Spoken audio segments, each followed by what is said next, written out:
formamos, entonces ya vino el licenciado, y ya creemos que sabe del mundo, sabe de la realidad, sabe resolver todos los problemas, pero, y quizás pueda que sea un tipo de forma de solucionar el problema bajo la lógica de que le fue enseñado desde esos espacios institucionales, ¿no?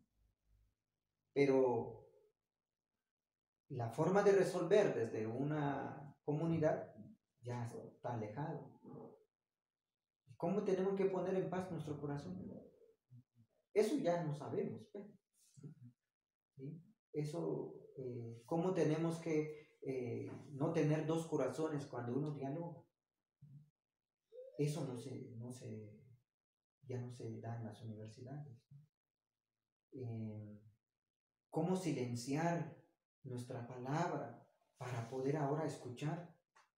Tampoco eso se enseña en la universidad, sino entre mayor discusión, entre mayor habla, entre mayor que dice uno, aunque no sea así, entonces se cree que eso es verdad, ¿no? Entonces, yo creo que eso hace que nuestro cuerpo, nuestra forma también, eh, estando en un espacio urbano, modifique, se vuelva, a veces pasa, ¿no? Que se va a ir achicatando todo nuestro ser, ¿no? Y creo que estar en un espacio donde se cultiva la memoria, claro que infla nuestro ser porque de alguna manera va uno llenándose de otra espiritualidad, de otra sabiduría, de otra manera de vida, de otra manera también de comer, de alimentarse, ¿no? Y yo creo que eso hace que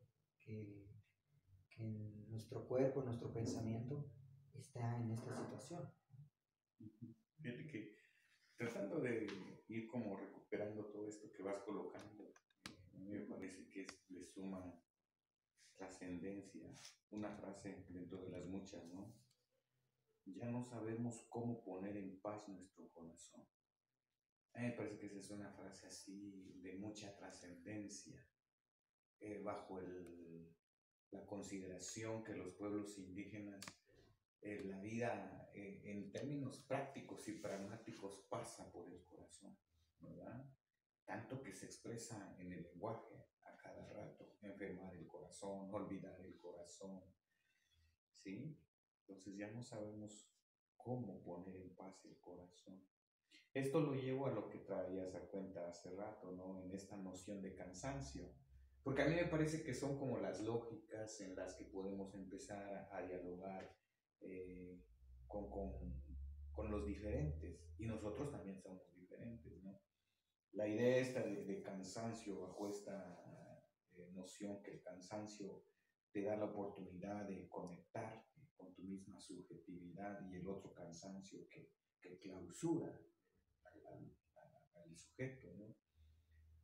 Cómo en este cansancio podemos recuperar la noción de la cultura de la lentitud. A mí me parece que eso es muy hermoso, ¿no? Porque la cultura de la lentitud implica la apertura de la mirada apreciativa, lo que tú llamas el dejarse asombrar, o sea, disfrutar el ruido del árbol, que no es ruido, que es un lenguaje de conexión, el disfrutar las pausas en la vida, ¿verdad? Que se opone fuertemente contra la cultura de la velocidad, de estar contra el tiempo siempre. Hasta existen las frases, ¿verdad? Es que estoy contra reloj. Estar contra reloj es estar contra el tiempo. O sea, ¿qué realmente sucede cuando uno está contra el tiempo? ¿No? Es obviamente esta cultura de la velocidad nos somete mucho a la obediencia, a costa del pensar, a costa de la antirreflexión, ¿verdad? Que evidentemente se expresa en toda la colonialidad del cuerpo. Ahí esas son situaciones que de pronto no sabemos pensar, ¿no? Ahorita que dices eso, la expresión en celtal, en tzotzil, tzotzil cusiabontón o en celtal bichiabotán, ¿verdad? Te está preguntando por el cuerpo del sujeto, por toda la memoria, ¿no? Y entonces de pronto son expresiones que nada más las hemos llegado a pensar únicamente en su plano lingüístico, ¿ok? Entonces ante esa situación, ¿cómo también nos volvemos víctima de eso que ya hay otros que lo han dicho, ahorita lo has mencionado también tú, esto del extractivismo? Algunos lo llaman extractivismo cognitivo, pero más me gusta así como lo has nombrado ahorita, ese extractivismo de la memoria, extractivismo de los saberes, de las experiencias vitales, de los sujetos individuales en tantos sujetos colectivos, ¿no? Y entonces todo eso se va achicando, dices, se va achicando nuestros cuerpos, nos vamos reduciendo. Somos sujetos minimizados, sujetos reducidos, porque luego de pronto estamos muy preocupados en la búsqueda de un lenguaje y nosotros queremos hablar ese lenguaje para que seamos aceptados. Vamos en la búsqueda de reconocimiento, lo cual da una expresión importante de cómo hemos asumido el desprecio. ¿Cómo lo ves tú?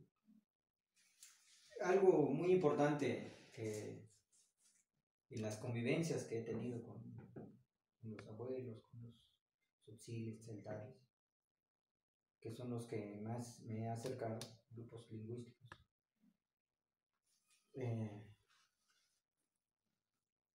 En las reflexiones que hemos tenido con ellos, llegamos a que la educación es una parte fundamental y las comunidades y nuestros abuelos, abuelas, padres y madres nos educan el cuerpo, nos educan el cuerpo, ¿no? ¿Qué nos dicen? Acomes chanaco, que aprende tu mano. Acomes chanabacán, que aprenda tus pies. Acomes no pajol, que piense la cabeza. Y entonces, acomes chanazat, que aprenda los ojos. Ako cojojucmeleca ve, que hable bonito nuestra boca, nuestras palabras. Y naka no metaboto. ¿Qué quiere decir? Que hay que sentarlo, todas esas formas de aprender en el corazón, que está el lugar privilegiado de todo este proceso. Y en ese sentido yo creo que si es el modo de enseñanza y aprendizaje que se está, y las epistemologías de la milpa y las pedagogías del pensar desde los pueblos, hace que entonces cuando dicen kun kun meshatal, ¿qué quiere decir? Que hay que ir pausadamente en el camino, en la vida, en todo. O sea, que no hay que acelerar. Y en los modos de instrucción y los modos técnicos de aprendizaje en un espacio urbano y institucional, te enseñan todo lo contrario. Apúrate. Hay que apurarse, hay que ser rápido, hay que entregar lo más pronto posible, ¿no? Solo, inclusive te dicen, ¿sabe qué? El informe es desde ayer. Desde ayer hay que entregar. Y te lo dicen cuando ya pasó el ayer. Claro, por lo que es para ya ahorita, ¿no? O sea, es un modo de expresión que hacen ellos, ¿no? Mientras en el espacio, digo, lo voy a ir contrastando así, en los espacios rurales y comunitarios, te avisan con tiempo, ¿no? Hay un trabajo que tenemos que hacer y no te dicen, vámonos, ya, apúrate, ¿no? ¿Qué quiere decir? Que te da ese tiempo para que desocupes tu día, ¿no? Como dice, quiere decir que desocupes tu vida, esa vida que tú te toca, tienes que entregar a nivel comunitario. ¿sí? O sea, eso hace que entonces eso no se practica en un espacio institucional y urbano, ¿sí? Al contrario, lo que dicen, que el tiempo es oro. O sea, lo vuelven monetario el tiempo, ¿no? ¿Sí? Entonces hace que al colocarlo en esos términos, ¿dónde queda la vida del sujeto? Si lo que es un objeto que tiene que reproducir, tiene que generar condiciones económicas para el otro, ¿no? Y entonces, ¿cuándo entregas tu vida? Sí entregas tu vida, que también es literal. Se te va tu vida pensando en ese tiempo de oro, ¿sí? Porque nos enseñan de que el tiempo es economía, es dinero y que no hay que desperdiciar. Y entonces esta mirada hacia los pueblos de que son haraganes, son flojos, se dedican mucho tiempo descansando, tirados en la hamaca, sentados ahí. Yo creo que es ahí lo que hablo entonces en estas dos dimensiones de la realidad que no se ha comprendido y que lamentablemente nos hemos, lo digo, me sumo en ese proceso, nos hemos ido acoplando a este modelo economicista, capitalista y rapino, ¿no? Y que de alguna manera nos lo estamos entregando nuestro ser, nuestro cuerpo, y entonces ¿qué nos queda después? Nada, nada. O sea, el vacío porque cuando pensamos que después de 65 años te jubilas, ¿luego qué? ¿Cuándo te vas a ocupar de tu vida? Pues ya no hay tiempo, pues, ya no da. Ahora te ocupas de tu muerte, lenta muerte que vas a esperar ahí, ¿no? Y ahora los tiempos de los mercados dicen, necesitamos jóvenes que tengan de 18 a 36, a 30 años, 30, 36 años mucho. Y ya después de ahí dejas de ser improductivo, dejas de ser útil para esa situación. Mientras en las comunidades es lo contrario. Dicen, está muy joven, todavía le falta. Hay que siga aprendiendo, hay que siga ocupando cargos, hay que siga caminando con nosotros.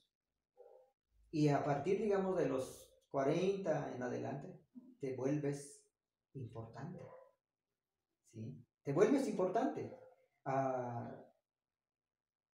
Cuando en una comunidad dice, Kaitrik Skoplik Malatik,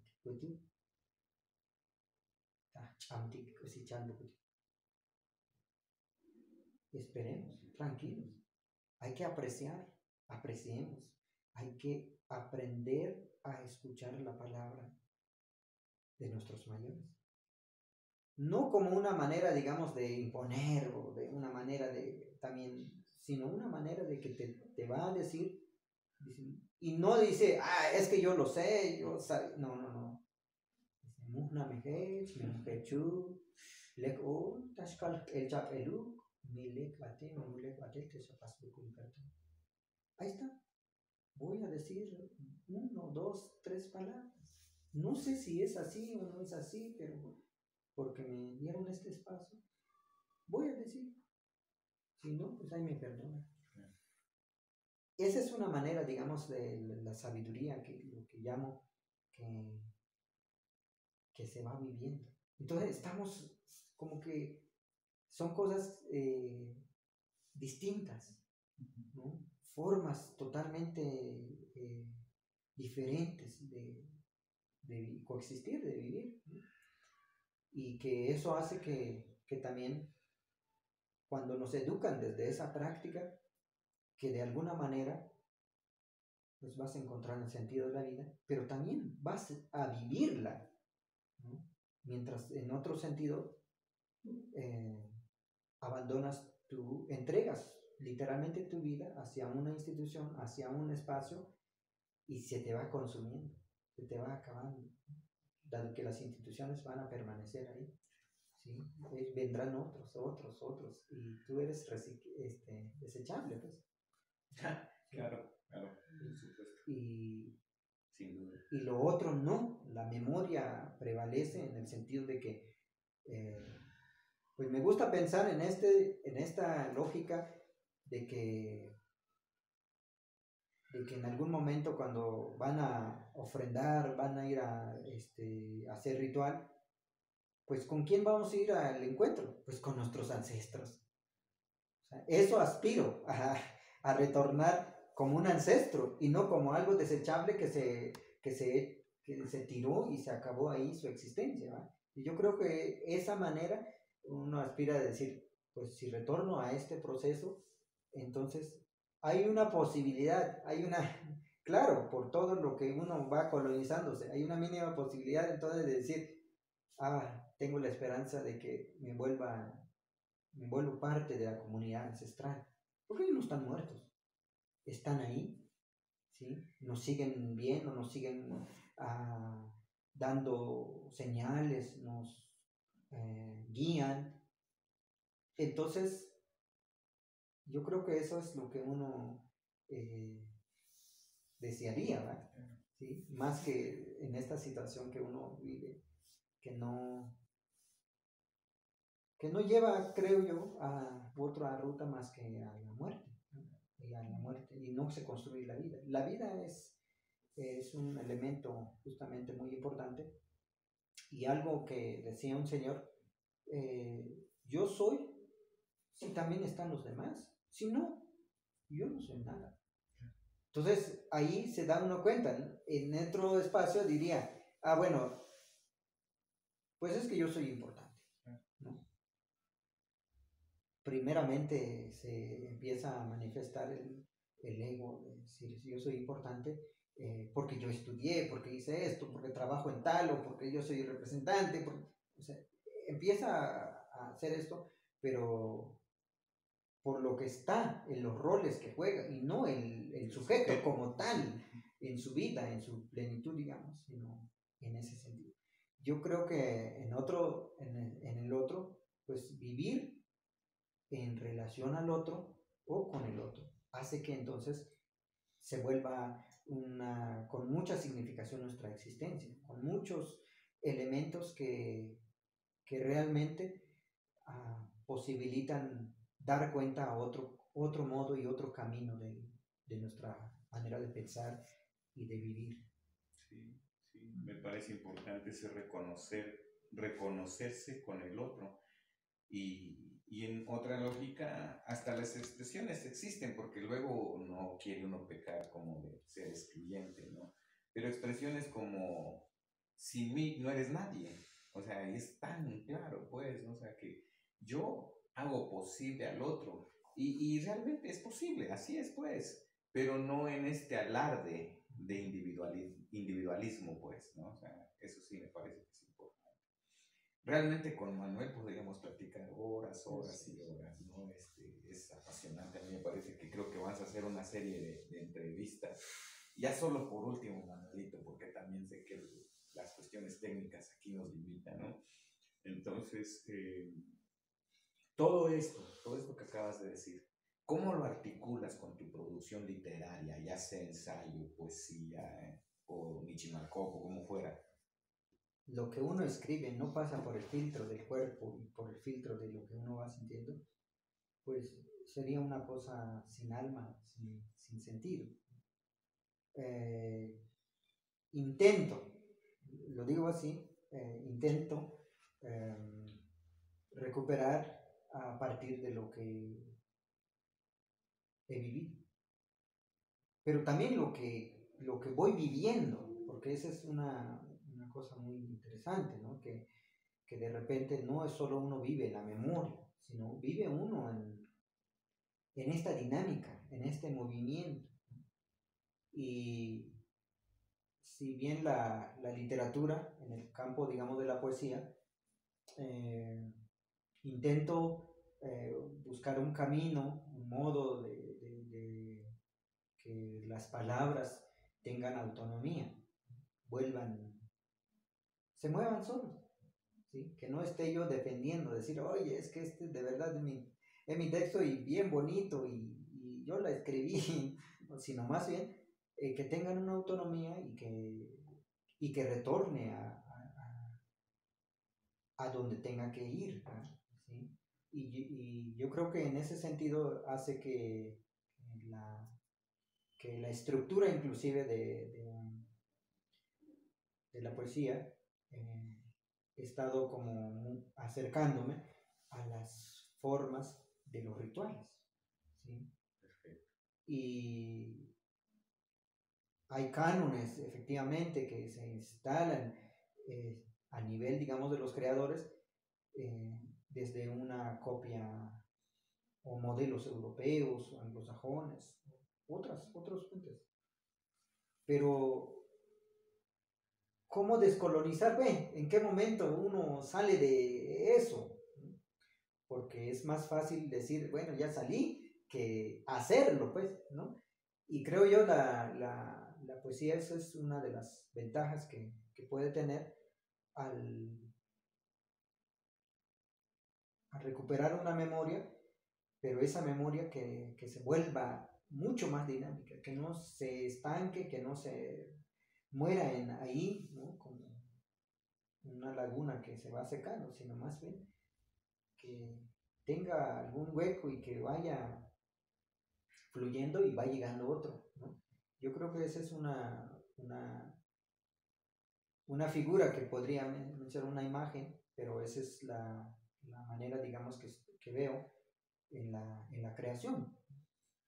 Y dado que también los maestros que tuvimos en el campo de la literatura no eran indígenas, ¿sí? Nos fueron como envolviendo en que hay un tipo de literatura, hay un modo de construir poesía, y que qué es poesía y qué no es poesía, ¿no? Pero en el momento de que uno intenta caminar bajo otra lógica, uno descubre que la construcción poética puede tener otros, digamos, abrevaderos que permite dar una dinámica de manera que llegue a los corazones de otras personas, ¿no? Y en el campo del ensayo, yo creo que esa es una cosa bastante rara también, que permite, al menos yo intento fusionar entre la narrativa y la poesía, ¿no? Que está dentro de la narrativa y la poesía va combinándose y emerge el ensayo, ¿no? Y esa manera es, yo digo que el diálogo, la plática con muchas personas en distintas comunidades, en lo personal yo he aprendido. Y eso hace que desde eso. Y lo más importante es que es recuperar el sentido de que se va a ir nombrando, porque es el lenguaje. Y el sentido que le dan muchas veces no se puede comparar o acercar, a veces, muy pocas veces, a la lengua castellana, ¿no? Y esa yo creo que es una dificultad bastante compleja que se enfrenta. Y aclaro aquí que las palabras grandotas que uno recupera, que algunos en el campo de la academia le llaman como claves o puede llamarse también como conceptos, ¿no? Los grandes conceptos, en esta yo digo que palabras mayores, grandotas, que habitan en nuestras memorias y en nuestros corazones y en los pueblos originarios, eh, pues que han construido en el proceso histórico. Lo que intento es hacer préstamo en eso, ¿no? Agarrarlos, digamos, prestarlo y empezar a pensar sobre ello, ¿no? Y no hay una construcción, por ejemplo, el Equilcush Lejal, o el Melel, o el Ichel Tamuk, palabras así que están ahí, yo no sé en qué tiempo nuestros sabios y nuestras sabias construyeron, porque hubo un tiempo que pudieron haber sentado y construyeron esas palabras enormes y que dan fuerza a un tipo de vida. Entonces lo que intento es, no presumo de que he construido categorías, no, para nada. Yo solo intento decir que es palabra de los pueblos originarios porque están en medio de una discusión, en medio de la plática, en medio de conversaciones y como una flor se saca y dice, mira, aquí hay esto, ¿no? Fíjense que esto es lo que se vive y se construye y se relaciona de esta manera, ¿no? Ese es en el campo de los ensayos, ¿no? Y las narrativas pues también da cuenta a un tipo de la oralidad o la oratura más que la oralitura, ¿no? La oratura creo yo que es una práctica desde los tiempos memoriales, desde el Popol Vuh, desde mucho más atrás, que, que están puestas ahí y que se siguen cultivando, ¿no? Que se siguen cultivando. Yo creo que en ese sentido voy eh, haciendo este intento de recuperar y que posibilite un modo de repensar en los espacios institucionales también, ¿no? En la medida que cambiemos el modo de pensar, el modo de mirar y el modo de actuar, pues la lógica también se mueve. ¿Sí? En la medida de que los espacios instituidos eh, se intenta decir o se intenta nombrar que hay cambios, pero en la práctica se sigue colocando los modelos, digamos, hegemónicos de la ciencia, pues entonces no hay mucho, porque muchas veces en campo de la ciencia,